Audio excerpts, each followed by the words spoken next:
네, 한국은행이 기준금리를 0.5%포인트 올리는 빅스텝을 밟으면서 10년 만에 기준금리 3% 시대가 도래했죠. 이번 기준금리 인상이 우리 경제에 어떤 영향을 미칠지 주원 현대경제연구원 경제연구실장과 함께 얘기 나눠보겠습니다. 어서 오세요. 안녕하십니까. 네. 사상 처음으로 이 한국은행이 5번 연속 기준금리 인상을 단행했습니다. 이렇게 이제 빅스텝을 이제 2번 단행하는 것도 뭐 처음 있는 일이고요. 뭐 여러 가지로 뭐 경기 침체라든가 가계 부채에 대한 우려도 있습니다만 그럼에도 불구하고 이렇게 큰 폭의 금리를 인상한 거는 그만큼 이제 물가 문제가 좀 심각하다는 그 반증이겠죠. 예, 맞습니다. 미 연준도 그렇고 우리도 그렇고 이제 인플레이션이 상당히 좀 심각한 수준이고요. 물가를 낮춰야 되겠다는 그런 강한 의지를 이제 보이고 있는데 지금 물가 보면은 이제 상품 뭐 에너지 원자재 쪽은 사실 좀 많이 내려갔어요. 많이 내려갔는데 지금 이제 서비스 쪽에서 올라오고 있다는 게 미국이 먼저 이제 그런 현상을 보였고 이게 뭐가 문제냐면 이제 그동안의 인플레이션은 바깥에서 들어오는 수입 물가 쪽 원자재를 통해서 그런 쪽이었다면 그 영향은 이제 점점 빠지는데 이게 이제 내수를 자극했다는 거죠. 그러니까 서비스 요금이 올라가면서 미국이 계속 뭐 8%대에 머물고 있잖아요. 그러니까 우리도 지금 물가 상승률이 쉽게 안 빠지는 이유가 이제 거기에 있고 그러다 보니까 한국은행이 뭐 어쩔 수 없이 뭐 큰 폭으로 금리를 인상한 그런 배경이 거기에 있지 않을까 생각이 됩니다. 네. 오늘 이창용 총재 그 발언을 들어보면은 뭐 이렇게 되면은 뭐 자산 시장에는 더욱 냉각될 가능성이 있는 것이고 이를테면 부동산 그 시장의 이제 가격 하락은 더 커지는 것이고 그동안 이제 빚을 많이 갖고 있었던 분들의 이제 고통을 클 것이다. 하지만 그럼에도 불구하고 당분간은 이제 금리 인상 기조를 지금 이어갈 것이라는 뜻을 밝혔단 말이죠. 네. 어떻게 보십니까? 이게 지금 올해 말 아니면 뭐 내년 초 정도면 끝날 수 있을까요? 지금 금리 인상 기조는 대부분의 시각은 내년 초까지 정도로 보고 있어요. 네. 그러니까 정확히는 지금 우리나라 한국은행의 금리 인상 그 기조라고 할까요? 스탑하는 멈추는 그거를 미 연준을 바라보고 있거든요. 그러니까 네. 미국 연준이 올해 연말 또는 내년 초 정도 아마 퍼센테이지는 한 4.5% 내외 정도에서 멈추지 않을까 이런 시각이 지배적이기 때문에 뭐 우리나라만 그런 게 아니고 모두 중앙은행들이 거기에 맞춰서 가고 있으니까 다행히 이제 금리 인상은 거기서 멈추는 건 맞는데 문제는 인플레이션이 쉽게 안 떨어진다면 물가 상승이 안 그럼에도 떨어진다면 불구하고 물가가 안 잡힌다면 그러면 연중으로 계속 뭐 극단적으로는 내년 말 아니면 후내년 말까지 높은 수준의 금리가 지속된다는 게 이제 상당히 좀 우려스러운 그런 부분인 거죠. 네. 더 이상 올리지는 않더라도 이 높은 금리 수준이 계속 갈 수는 있는 것이다. 네, 맞습니다. 네, 그건 좀 이 인플레이션이 어느 정도 시점에서 잡히는지를 이제 잘 봐야 되겠군요. 네네. 근데 지금 말씀하신 대로 이제 미국 그 연준은 기준금리를 4.5%까지 연말까지 올릴 수 있다는 그 전망이 나오고 있는데 네. 한국은행은 이제 3.5% 정도를 이제 이 최고 수준으로 지금 그 설정을 해놓고 있단 말이죠. 그렇게 되면은 1% 포인트 정도 이제 이 금리 역전 그 갭이 생기는데요. 이 정도는 그럼 감수하고 가겠다는 건가요? 우리가 이제 과거에 3번의 이제 금리 역전 그런 사례가 있었는데 네. 미국과 한국의 이제 기준금리가 보통 한 1% 포인트 내외 정도였거든요. 그래서 네. 그 정도는 감내를 할 수 있을 것 같고 그리고 지금 세계 어떤 나라 중앙은행도 뭐 미국 금리 인상 속도를 좀 따라가는 나라는 없습니다. 그래서 1% 포인트 정도는 아마 감내를 할 수 있을 것 같고 뭐 3.5%는 약간 그 금리의 최대폭을 열어둔 것 같아요. 그러니까 남은 게 한 번 정도 0.25 정도 더 올릴 거라는 게 대체적인 시각인데 그러면은 3.25가 되거든요 우리가. 네. 내년 초에 상황 봐서 0.1을 한 번 정도 우리 한국은행이 더 올릴 수도 있겠다. 그런 생각은 좀 있습니다. 그렇게 되면은 이 금리 역전이 되더라도 그 금리 역전 그 상태가 어느 정도 지속되는가에 따라서 좀 리스크는 달라질 수 있을 거라고 생각됩니다만 네. 그럼 지금 말씀하신 대로 1% 0.1%가 아니고 1%죠. 3.5%와 4.5%가 되면은 네.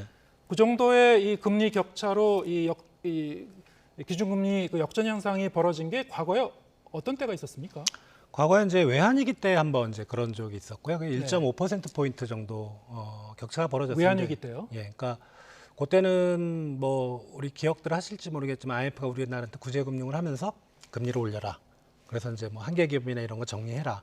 뭐 그런 상황이긴 했었는데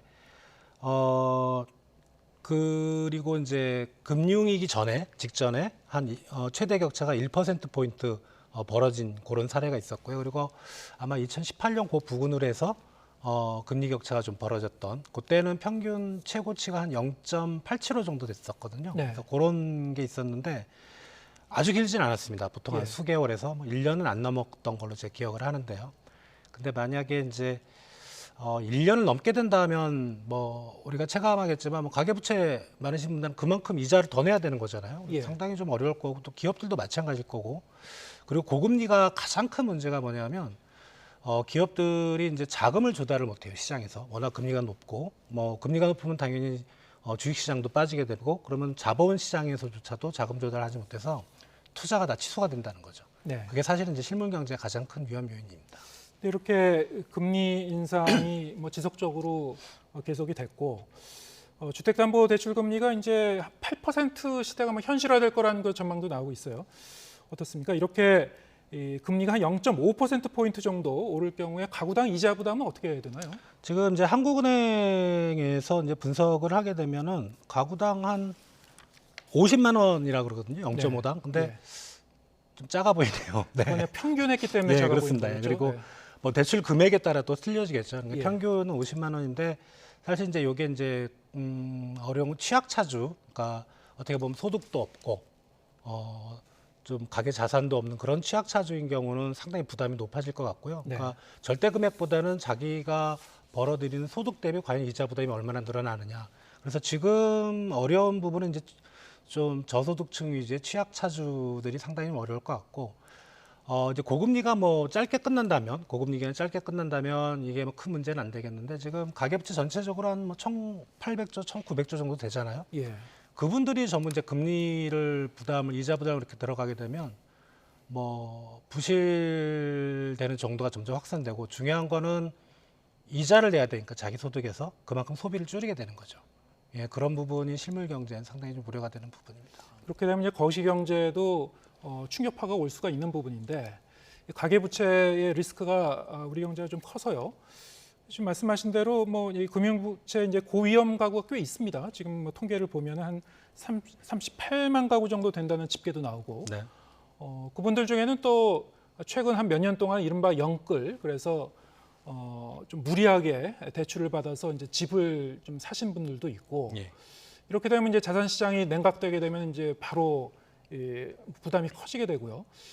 뭐 정부가 일일이 거기에 대해서 뭐 책임을 이렇게 지기는 어렵겠습니다만 최소한 이 충격파를 좀 완충할 수 있는 장치는 있어야 될 것 같은데 어떻게 좀 그 고민해봐야 되는 건가요 지금? 그런 장치가 이제 만들어져 있긴 하죠. 네. 뭐 안심전환 대출 같은, 그러니까 쉽게 말씀드리면 시중의 고금리보다 좀 낮은 금리로 정부가 어떤 식으로 보증을 서든 뭐 정부 자금을 대든 뭐 해서 이렇게 낮은 금리로 전환하는 대출 제도가 있긴 한데 예. 이게 실질적으로 효과가 없는 것 같아요. 뭐 어떤 그런 대출을 받을 자격 요건도 좀 까다롭고, 근데 그런 게 핵심이긴 한데 과연 이제 그거를 할 수 있느냐? 워낙 또 자금도 많이 들고 또 가장 우려되는 건 이제 국민 정서상 예를 들어 말씀하셨던 뭐 영끌 그거까지 그런 사람들까지 정말 뭐 정부에 자금을 들여서 구제를 해줘야 되는 도덕적 해이 문제 예. 이런 거에 대한 아직 국민적 합의는 없거든요. 그래서 정부가 개입할 수 있는 지금 대출 시장에 개입할 수 있는 여지는 제가 보기에는 크지는 않은 것 같습니다. 네. 좀 이제 그 문제는 그 국내 경제뿐만이 아니고 지금 글로벌 경제가 전반적으로 좀 안 좋다는 건데요. IMF가 지금 내년 세계 경제 성장률 그리고 각국의 경제 성장률을 지금 그 많이 이제 하향 조정하고 있죠. 내년에는 뭐 세계 경제 거의 뭐 경기 침체가 올 것이라는 그 전망이 지금 나오고 있는 것 같습니다. 어떻게 보시는지요? 성장률을 내년 거 많이 낮췄죠. 네. 기존 7월 거에 비해서 많이 낮췄는데 원인은 이제 크게 두 가지를 들고 있는 것 같아요. 우크라이나 전쟁. 그게 이제 내년에도 지속이 된다는. 그래서 특히 이제 유로존, 유럽 지역의 경제 성장을 많이 낮췄고요. 그리고 또 하나 드는 게 이제 7월이나 4월 IMF 보고서에는 그런 내용이 없었는데 이제 통화 정책, 금리를 빨리 올리는 게 세계 경제를 망가뜨린 요인이다. 분명히 지적을 했거든요. 그게 아마 이제 다른 나라보다는 미국 연준을 얘기를 하는 거겠죠. 예. 그러니까 그런 게 이제 다른 나라로 파급되고 그게 신흥국들의 우리는 신흥국이 아니지만 뭐 남미라든가 뭐 동남아시아 이런 쪽의 신흥국들의 자본 유출 이런 게 신흥국의 어떤 성장도 망치고 그런 부분을 상당히 좀 심각하게 고려하고 있는 것 같고요. 일단 뭐 지금 나온 거는 내년 성장률은 많이 낮췄는데 그 다음에 2024년 걸 보면은 좀 성장률이 올라가는 걸로 전망을 해놨더라고요. 그래서 네. IMF의 시각은 좀 낙관적이지 않는가. 오히려 낙관적이다. 예, 그러니까 이게 길어지면 뭐 내년뿐만 아니고 그 다음해까지도 이어질 수 있는데 일단 내년 침체됐다가 좀 반등하는 걸로 나오고 있어서 요거를 좀 지켜봐야 될 그럴 부분인 것 같습니다. IMF의 이제 또 다른 그 보고서를 보면은 지금 글로벌 경제에 폭풍우가 몰려오고 있다고 이렇게 표현한 부분도 있었고요. 예. 전반적으로 보면은 지금 말씀하신 대로 뭐 이제 신흥국이라든가 아니면은 각국의 이제 부동산 시장 부분을 이제 좀 많이 걱정하고 있는 것 같습니다. 이 말하자면 이제 폭풍우가 몰려오고 있다는 표현은 어떤 한 가지 요인이 아니고 그야말로 글자 그대로 이제 복합 경제 위기다라는 그런 뜻일 것 같은데 어떤 부분이 특히 이제 취약한 겁니까? 이제 뭐 우리가 퍼펙트 스톰이라는 말을 많이 하잖아요. 그게 이제 여러 가지 위기가 복합되는. 네. 뭐 예를 들면 코로나 얘기가 진행 중이죠. 그리고 러시아 우크라이나 사태 터졌고, 그다음 인플레이션에, 그다음 미국 중앙은행은 금리를 너무 빨리 올리고 있고, 이런 여러 가지 요인들이 복합적으로 하는 걸 이제 복합 위기라고 하는데, 일단은 지금 가장 우려되는 거는 미국의 그 통화 정책인 것 같아요. 너무 빨리 올린다는 거죠. 인플레이션 걱정하는 건 아는데 너무 빨리 올린다는 게 좀 문제고요. 지금 우리나라 같은 경우는 일단은 수출이 최근에 상당히 상황이 안 좋습니다. 네. 수출 증가율 보면 뭐 몇 달 전만 해도 두 자릿수 한 10% 이상 증가했는데 이번 9월 통계 보면 2%대. 그리고 10월 1일에서 10일까지 속보치가 나왔는데 지금 마이너스가 나오고 있고요. 그렇죠. 또 무역 적자는 커지고. 예. 이렇게 상황이 나쁠 때는 이제 내수가 받쳐줘야 되거든요. 네. 어떤 나라든지. 그러니까 수출이 안 되면 내수가 받쳐줘야 되는데 내수는 경기가 나빠지면 전통적으로 금리를 전부 낮춥니다. 내수가 버틸 수 있는 힘을 주기 위해서. 근데 지금은 경기가 나빠지는 국면인데 금리를 다 올리고 있잖아요. 그러면 이러면은 버틸 수 있는 힘이 없는 거죠. 그런 게 이제 상당히 좀 그 복합위기라고 할 수 있는, 어떻게 보면 상당히 내년이 가장 위험할 수 있는 이제 그런 해라고 볼 수가 있겠습니다. 지금 말씀하신 대로 이제 무역 부분이 그 무역 수지 적자가 이제 상당히 좀 걱정인데 뭐 대중무역이라든가 아니면 뭐 반도체 부문이라든가 그동안 우리나라 이 무역의 어떤 버팀목 역할을 했었던 그런 부분들이 지금 무너지고 있단 말이죠. 앞으로도 그럼 상당 기간 이런 기조가 갈 것 같습니까? 지금 세계 경제 전반이 침체되면서 이게 반도체 산업은 좀 선행하는 그런 산업이거든요, 경기가. 왜냐하면 세계 경제 상황이 뭐 좀 희망적이다 그러면 글로벌 IT 기업들이 먼저 IT 투자를 하거든요. 거기에 반도체가 들어가고. 근데 그 투자들이 다 지금 미뤄지고 있어요. 뭐 고금리 때문일 수도 있고 시장 상황이 안 좋아할 수도 있는데, 그래서 반도체 경기는 좀 상당 기간, 뭐 중장기적은 아닐 거라고 생각됩니다만 앞으로 한 1년 정도는 좀 침체될 것 같고요. 중국 시장 쪽에 수출이 안 되는 건 좀 저는 개인적으로 좀 심각한 부분이 있다고 생각이 돼요. 사실 우리나라에서 중국으로 수출하는 게 반도체가 제일 큽니다. 그 부분을 빼내면 몇 년 전부터 중국 수출은 거의 침체되고 있어요. 마이너스거든요. 그 말은 반도체는 그나마 경쟁력이 있었기 때문에 그동안은 이제 중국에 좀 팔렸다가 최근에 안 되는 거지만 그 외에 우리 주력 제품들이 중국 시장에서 안 팔리고 있다는 거거든요. 그러니까 우리 최대 수출 시장인 중국 시장에서 우리 제품들이 안 팔린다는 건 우리 수출 산업, 제조업의 경쟁력이 많이 떨어진 것이 아닌가. 이거는 단순히 최근의 이슈가 아니고 이미 몇 년 전부터 그런 상황이 이어졌다면 이런 이제 세계 경제 침체가 이제 극복이 되고 뭐 세계 경제 정상 상황으로 돌아간다고 할지라도 우리 수출 산업이 예전과 같은 그런 어떤 영광을 보일 수가 있을까? 그런 게 상당히 좀 개인적으로 의문입니다. 네. 이런 상황에서 올해 노벨 경제학상 수상자도 노벨 경제학상을 공동 수상한 벤 버냉키 전 미 연준 의장. 사실 이분은 이제 과거에 미국에서 양적 완화 정책을 이제 폈던 바로 그분이기도 한데 이번에 이제 이 수상 직후에 이제 이 공식석상에서 한 얘기 같아요. 아시아가 자본 유출 위험에 직면해 있다는 그런 취지의 얘기를 했습니다. 네. 자, 이런 얘기는 사실 이제 우리 정부 당국의 입장, 뭐 이를테면 이제 추경호 부총리 같은 경우에는 과도하게 불안해할 필요는 없다라는 그런 취지의 얘기를 거듭 얘기를 하고 있습니다만 좀 이게 배치되는 얘기 같이 들리는데 어떻게 해석하시는지요? 저보고 편을 들려면 이제 추경호 부총리 편을 들 거고요. 왜냐하면 외환 보유고가 많고요. 뭐 최근에 감소하긴 했지만 저번 달에 이제 시장이 직접 개입하는 바람에 좀 금액이 감소하는 폭이 컸긴 했지만 예. 매달 한 30억 달러 정도밖에 감소를 안 하거든요.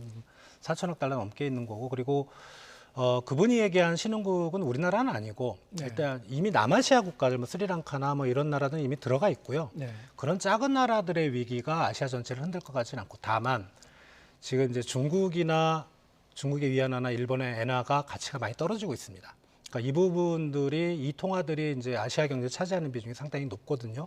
그래서 중국은 좀 나름대로의 리스크 요인이 있고 뭐 일본 같은 경우는 제로 금리 정책을 쓰면서 일부러 이제 엔화 가치를 떨어뜨리는 요인이 있는데 이 두 나라가 위험하다면 아시아의 외환 위기 가능성은 있는데 네. 제가 보기에는 그럴 것 같지는 않다. 네. 이 두 나라가 보면 외환 보유가 엄청 많습니다. 예. 그래서 버냉키의 생각은 좀 과도한 측면이 있지 않은가 그렇게 생각이 됩니다. 네. 외환 위기 가능성까지는 아니지만 하여튼 전반적으로 보면 우리나라의 지금 거시 경제 지표는 굉장히 좀 안 좋은 부분이 많고요. 네, 맞습니다. 뭐 위기의 징후에 대해서는 뭐 경계심을 가질 필요는 있을 맞습니다. 것 같습니다. 예. 예, 알겠습니다. 여기까지 듣겠습니다. 주원 현대경제연구원 경제연구실장과 함께했습니다. 고맙습니다.